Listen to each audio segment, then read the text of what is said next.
Hello बच्चों, आइए इस प्रश्न को पढ़ते हैं। एक दोलनकारी एलसी परिपथ जिसका प्रतिरोध नगण्य है की कोणीय आवृत्ति का सूत्र लिखिए। आइए इस प्रश्न की मुख्य अवधारणा की चर्चा करें। पहले हम समझते हैं कि एक एलसी परिपथ जिसमें प्रतिरोध नगण्य है उसमें कोणीय आवृत्ति का मतलब क्या है एवं वहां पे कोणीय आवृत्ति की जरूरत क्या है। दरअसल एलसी परिपथ एक ऐसा परिपथ होता है जिसमें आवेश का दोलन होता है। आइए समझे कैसे। मान लीजिए हमारे पास में एक संधारित्र है कुछ इस तरीके से, और इसको मान लीजिए आपने आवेशित कर दिया प्लस क्यू और माइनस क्यू से। ऐसी स्थिति में जब इसको आप एक प्रेरक से जोड़ते हैं तो दरअसल ये प्लेटें जो हैं वो खुद को क्या करना चाहती हैं, खुद पे आवेश को खत्म करना चाहती हैं, अर्थात यहाँ पे डिस्चार्ज होगा, अर्थात यहाँ पे संधारित्र जो है वो अनावेशित होना शुरू हो जाएगा। तो जो यहाँ आवेश है वो इधर से इधर जाएगी।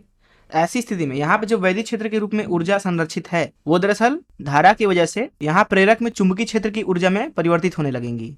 एक समय ऐसा आ जाएगा जब ये प्लेटों के ऊपर जो आवेश है वो शून्य हो जाएगा। ऐसी स्थिति में जो सारी ऊर्जा है वो दरअसल चुंबकीय क्षेत्र के रूप में यहाँ पे प्रेरक के अंदर मौजूद होगी। अब यहाँ पे जो धारा है वो दरअसल घटने लगेगा, लेकिन प्रेरक का काम ही होता है कि जो भी बदलाव हो रहा है उसको रोकना। तो यहाँ पे क्या वो चाहेगा कि धारा ना घटे, इसके लिए वो क्या करेगा कि अपने अंदर मौजूद चुंबकीय ऊर्जा का इस्तेमाल करेगा, जिसकी वजह से वो धारा को बहाने की कोशिश करता रहेगा, जिसकी वजह से जो यहाँ पे प्लेटें हैं वो दरअसल पुनः आवेशित हो जाएंगी और पुनः जो ऊर्जा है चुंबकीय रूप में वो दरअसल वैद्युत ऊर्जा में बदल जाएगा और यहाँ से धारा गायब हो जाएगा। जैसे ही ये प्लेटें पुनः आवेशित हो जाएंगी ये पुनः खुद को अनावेशित करने की कोशिश करेंगी कुछ इस तरीके से, अर्थात पुनः यहाँ पे धारा प्रवाहित होने लगेगा। फिर से ये प्लेटें अनावेशित हो जाएंगी और फिर से जो सारी ऊर्जा है वो चुंबकीय ऊर्जा के रूप में बदल जाएगी कुछ इस तरीके से। और पुनः जब धारा घटने लगेगा तो पुनः यह चुंबकीय ऊर्जा का इस्तेमाल करके प्रेरक जो है धारा को नियत करने की कोशिश करेगा। तो ये सारी जो ऊर्जा है वो धारा को मिलने लगेगी और धारा के प्रवाहित होने की वजह से प्लेट पुनः आवेशित हो जाएगा और पुनः जो चुंबकीय ऊर्जा थी वो वैद्युत ऊर्जा में बदल गई। तो इस तरीके से यहाँ पे जो आवेश है उसका दोलन हो रहा है पूरे परिपथ के अंदर कुछ इस तरीके से। दरअसल इसके दोलन की आवृत्ति को ही बोला जाता है एलसी दोलनकारी का कोणीय आवृत्ति, जिसे ओमेगा से प्रदर्शित किया जाता है। अब एक चीज़ और समझते हैं यहाँ पे हम। दरअसल यहाँ पे जो दोलन होता है आवेश का हम उसे 4 चरणों में समझ सकते हैं कुछ इस तरीके से। मान लीजिए आपने प्लेटों को प्लस क्यू नॉट और माइनस क्यू नॉट आवेश दे दिया। अब होगा जैसा कि मैंने आपको बताया यहाँ पे कि आवेश जो है वो प्रवाहित होगा इधर से इधर। तो यहाँ पे पहली स्थिति कुछ इस तरीके से आती है कि यहाँ पे पूरा जो आवेश क्यू नॉट है और माइनस क्यू नॉट है वो गायब हो जाए।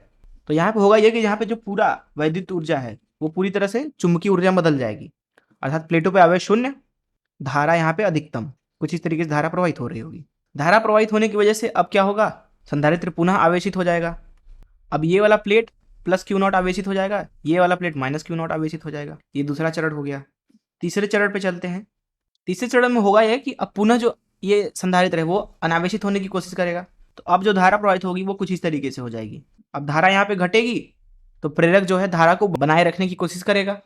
इसकी वजह से यहाँ पे जो संधारित्र है वो पुनः आवेशित हो जाएगा, अर्थात जिस स्थिति से हमने शुरुआत की थी हम उसी स्थिति पे वापस आ गए। पुनः ही ये पूरा जो चक्र है वो इसकी पुनरावृत्ति होगी बार बार। इस तरीके से जो आवेश है वो पूरे एलसी परिपथ में दोलन करता रहता है।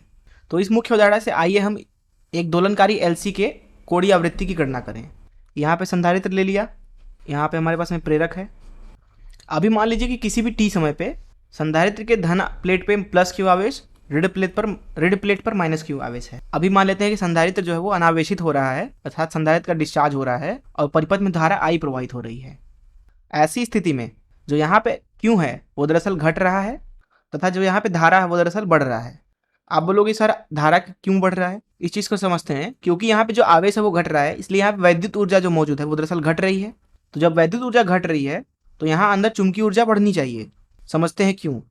यहाँ अगर आप बात करो दोलन की, पहली स्थिति में वैद्युत ऊर्जा अधिकतम है। दरअसल जो वैद्युत ऊर्जा होता है वो कुछ इस तरीके से दोलन करता है। ये हो गया आपका वैद्युत ऊर्जा, इधर टी समय है और इधर ऊर्जा है वाई एच पर। वहीं बात करें अगर चुंबकीय ऊर्जा की, तो चुंबकीय ऊर्जा प्रारंभिक स्थिति में शून्य है क्योंकि कोई धारा नहीं है। और जब वैद्युत ऊर्जा न्यूनतम होता है तो चुंबकीय ऊर्जा अधिकतम होता है, और जब चुंबकीय ऊर्जा न्यूनतम होता है तो वैद्युत ऊर्जा अधिकतम होता है। यहाँ पे जो कुल ऊर्जा है वो दरअसल नियत रहती है, क्योंकि यहाँ पे हमने मान लिया है कि एलसी दिए गए एलसी परिपथ में प्रतिरोध जो है वो शून्य है। ऐसी स्थिति में कुल ऊर्जा जो होगी, अर्थात वैद्युत ऊर्जा प्लस चुंबकीय ऊर्जा, ये दोनों क्या होंगे, नियत होंगे। यहाँ पे चुंबकीय ऊर्जा को बी से दर्शा देते हैं, वैद्युत ऊर्जा को ई से ले लेते हैं। भले ही ये दोनों बदल रहे हैं लेकिन इनका योग जो है वो नहीं बदलेगा, वो नियत रहेगा हमेशा। तो इसलिए अगर यहाँ पे क्यू घट रहा है तो आई को बढ़ना पड़ेगा। अब क्योंकि यहाँ पे आई बढ़ रहा है तो इसको प्रेरक जो है घटाने की कोशिश करेगा। तो प्रेरक में जो विभवांतर होगा वो कुछ इस तरीके से प्रेरित हो जाएगा। इसे हम वी एल बोल देते हैं और यहाँ संधारित्र के दोनों तरफ विभवांतर को वी सी बोल देते हैं। इधर धन है इधर ऋण है, इधर धन है, इधर ऋण है। अगर हम VL का संख्यात्मक मान लिखें तो वह होता है दरअसल L di भागे dt, समीकरण 1 बोल देते हैं। तथा यहाँ पे VC का अगर मान लिखें Q इक्वल टू CV से, तो VC का मान हो जाएगा Q भागे C, दूसरा समीकरण है। यहाँ L जो है वो प्रेरक का प्रेरकत्व है, C जो है वो संधारित्र का धारिता है। अब यहाँ पे अगर हम किरचॉफ का वोल्टेज नियम लगाएं कुछ इस तरीके से, तो यहाँ हम निम्न वोल्टता से अधिकतम वोल्टता पे जा रहे हैं, इसलिए यहाँ लिखेंगे VL।